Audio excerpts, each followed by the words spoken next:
Hello, aku Gusti Gina di channel Gina Samsudin. Selamat datang kembali. Guys, kalian hari ini sedang ada di segmen Top 3, yang mana kali ini aku akan membahas 3 berita yang paling menggemparkan akhir-akhir ini di internet.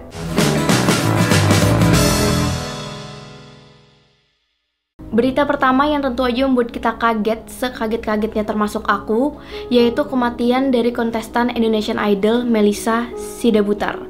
Yang mana sebenarnya Melissa ini masih terbilang sangat muda ya, usianya baru 19 tahun.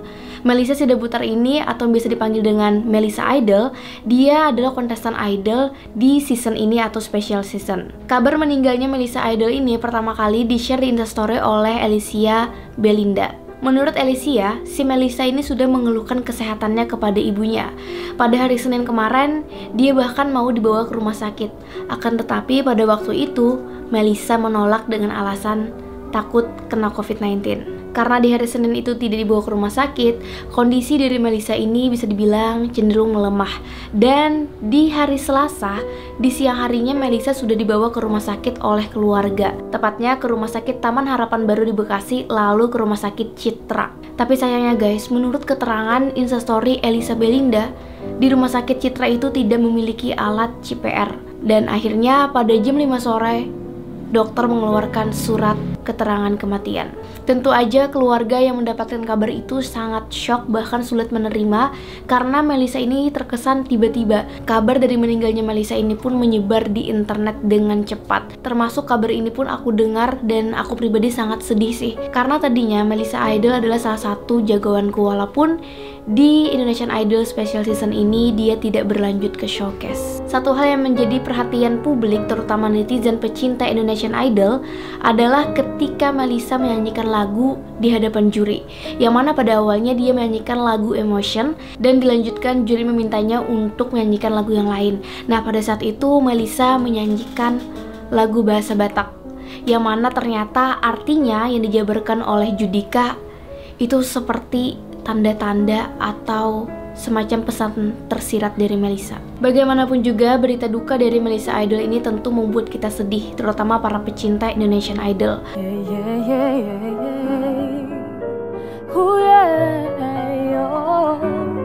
It's over and done, but the heartache lives on inside. Wah, udah ketemu nih temen duetnya. Ya, artinya bagus banget loh nih. Ujuningolu tuh artinya akhir kehidupan. Oh, akhir kehidupan. Ini lagu buat siapa coba? Lagu dari orang tua kan. Iya. Oh, jadi orang tua bilang ya. ke anaknya, nggak ada artinya kamu manjakan aku, sayangi aku, kasih aku semua kalau aku sudah mati. Iya betul. Oh, jadi sayangilah aku hidup, sayangilah aku. Rest in peace Melissa. Semoga tenang, dan bagi keluarga yang ditinggalkan semoga diberikan ketabahan.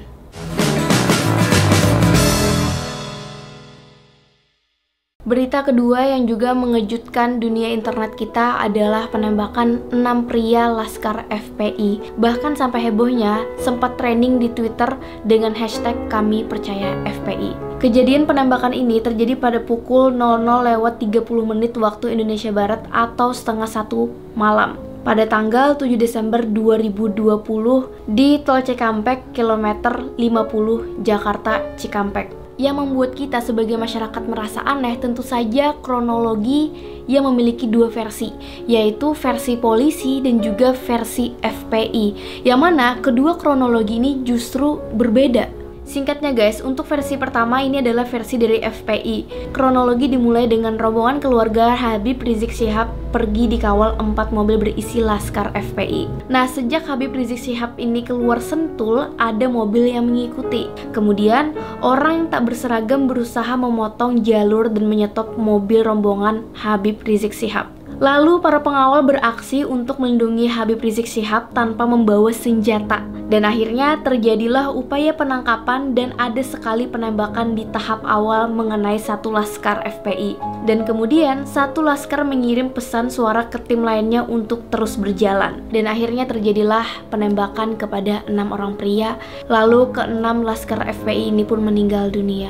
Versi selanjutnya adalah dari versi polisi. Singkatnya, dari versi polisi ini, mobil anggota Polda Metro Jaya mengikuti mobil yang diduga pengikut MRS. Tiba-tiba mobil petugas dipepet kemudian diserang dengan senjata api dan senjata tajam. Anggota yang terancam melakukan tindakan tegas dan terukur terhadap 10 orang pengikut MRS atau HRS. 6 orang yang diduga pengikut MRS meninggal dunia setelah ditindak tegas oleh petugas. Dari kedua versi yang bertolak belakang ini akhirnya menimbulkan kekacauan di internet, yang mana ada perdebatan di antara netizen. Yang manakah yang benar, versi FPI atau versi polisi?